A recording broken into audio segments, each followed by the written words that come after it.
सीधा सा यहाँ ये जातक पूरा clear and crystal clear answer दे रहा है, इसमें कोई मतलब दो राय नहीं है। सबसे पहला प्रश्न है कि माँ के साथ कैसा पटेगा।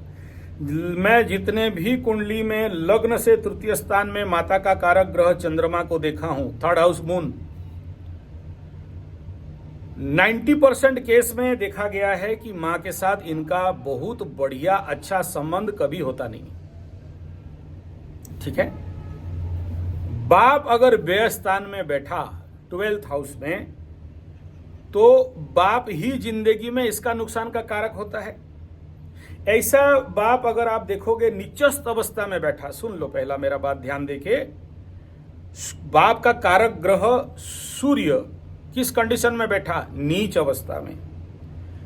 नीच का प्लैनेट है, मतलब बाप नीच हरकत करता है, या उसके जन्म के समय में बाप नीच हरकत करता था, या तीसरा यहां क्लॉज लगता है कि किसी ना किसी कारणवशात, क्योंकि यहां देखिए मंगल माने पुलिस, मंगल माने चोर, मंगल माने भाई, मंगल माने नाई, मंगल माने कभी कभार ऐसे स्थान को अगर राहु से दृष्ट हो रहा हो तो षड्यंत्रकारी भी बोलते हैं और ब्लैकमेलर भी बोलते हैं। अगर कंजक्शन में शनि का दृष्टि हो तो शनि का दृष्टि है, राहु का दृष्टि इस मंगल के ऊपर है, तो ऐसे कंडीशन पे मजबूरी में बाप नीच हरकत करने वाला, अपने मर्जी से नहीं, मजबूरी में नीच हरकत में फंसा हुआ ऐसे पाया जाता है।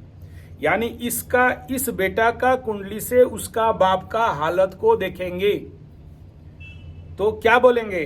क्योंकि यहां से शनि का दृष्टि इस बाप सूर्य के कारक ग्रह के ऊपर पड़ रहा है, क्योंकि राहु का डायरेक्ट दृष्टि इस सूर्य के ऊपर पड़ रहा है, जो आज आकाश में कंडीशन बना है।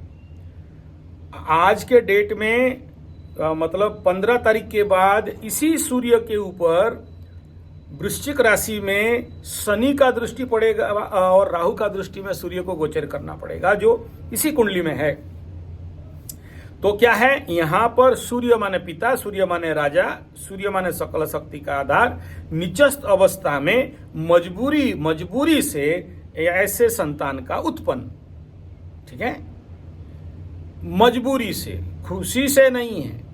ठीक है, जब भी कोई पीछे से राहु बैकअप दे रहा है, शनि बैकअप दे रहा है, तो क्या बोलेंगे? यहां पर मजबूरी है, किसी शुभ ग्रह का दृष्टि नहीं है।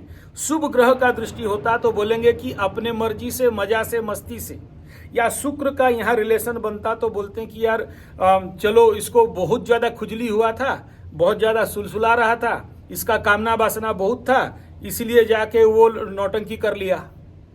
ठीक है, तो यहां जब दो पाप ग्रहों का डायरेक्ट दृष्टि इसके बाप के ऊपर पड़ रहा है, साथ में मंगल के साथ बैठा है, अग्नि तत्व, दोनों अग्नि तत्वों का मतलब ज्यादा एनहांस हो रहा है, तो क्या बोलेंगे? इसके पास कोई था जो उसको फंसाया, और दूर से कोई था जो इसके साथ गोटी खेल दिया। ठीक है, तो यहां केवल बाप को नीच बोल के, अच्छा ये जो तात्कालिक रूप में नीच होता है, ऐसा नहीं कि जिंदगी भर बाप का कुंडली में नीच है तो जिंदगी भर वो नीचस्थ काम करेगा, नहीं है, ऐसा नहीं है। मैं बड़े बड़े लोगों का बेटा का कुंडली में देखा हूं कि उसका सूर्य नीच में है। अच्छा, नीच में है, उस समय पिता का किसी मजबूरी था, या उसका पिता का 7.5 लगा था, या उसका पिता का कोई अष्टम का कंटक शनि चल रहा था, या कोई ना कोई मजबूरी के कारण फंसा था, उस समय बच्चा जन्म हुआ, उसके कुंडली में नीच का सूर्य आ गया। लेकिन जिंदगी भर तो वो नीच का फल नहीं देगा ना, उसका जब दशा, अंतरदशा और उसके ऊपर कोई बड़ा ग्रह का ट्रांजिट होगा तभी तो वो एक्टिवेट होगा। तो ये इसका कुंडली में कंडीशन आपके प्रश्नों के अनुसार है। आप जो पूछ रहे हो कि माँ के साथ रहेगा क्या, रह भी जाए तो बहुत अच्छा रिलेशन तीसरा चंद्रमा वालों का नहीं होता है। चौथा, अगर उसका माँ का घर को देखेंगे तो उसके मातृस्थान,